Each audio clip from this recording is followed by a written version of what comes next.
Quem dizem os homens que eu sou? Responderam os discípulos: João Batista, outros Elias, outros um dos profetas. Então perguntou Jesus: E vós, quem dizeis que eu sou? Respondeu Pedro: Tu és o Cristo. Ordenou então Jesus severamente que não contasse isso a ninguém, e começou a ensinar muitas coisas. Disse que seria morto, mas ressuscitaria depois de 3 dias. E falava abertamente essas coisas. Pedro, então, tomando-o à parte, começou a repreendê-lo. Mas voltando-se ele, olhou para os seus discípulos e repreendeu a Pedro: Afasta de mim, Satanás, porque os teus ensinamentos não são os de Deus, mas dos homens. Palavra da salvação, glória a vós, Senhor.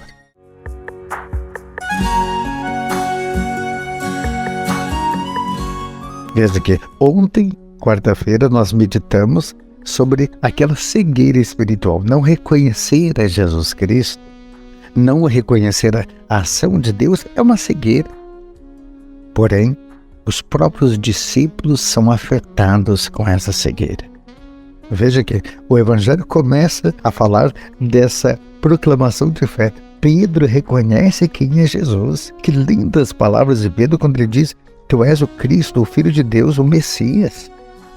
Então Pedro, em nome do grupo, ele proclama abertamente o messianismo de Jesus. Tu és o Cristo, o Filho de Deus. Porém, logo após, quando Jesus começa a revelar o que iria lhe acontecer, Pedro parece que quer evitar o sofrimento. E diz: nada disso vai lhe acontecer. E Jesus precisa expelir o próprio demônio que estava falando através dele. Afasta de mim, Satanás. Porque não querer uma vida de tribulações, de sofrimento, querer o caminho apenas fácil é um perigo, um perigo. Porque o caminho da salvação é a porta estreita.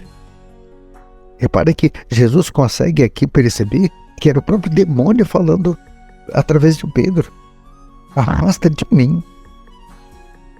Nós precisamos olhar para os nossos irmãos com toda a sinceridade do mundo, evangelizar de fato o caminho da salvação. Não querer passar a mão na cabeça de ninguém.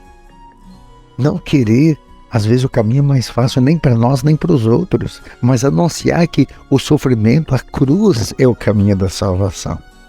Ô Senhor, que esse Evangelho nos ensine, porque muitas pessoas, talvez esse filho, você que está me ouvindo agora, essa filha, esteja passando por um capítulo tão difícil da vida. E eu digo para você: é o caminho, filho, é o caminho, filho, da salvação. A porta estreita é o caminho. Que esse Evangelho possa te ensinar, de fato, a viver uma vida de clareza, não de cegueira espiritual. Que essa bênção esteja sobre a tua vida, Pai, Filho e Espírito Santo. Amém. Amanhã, sexta-feira, se Deus quiser, a gente estará aqui refletindo a palavra. E eu espero que você não só ouça, mas que você possa divulgar, compartilhar com outras pessoas esse Evangelho. Fique na paz.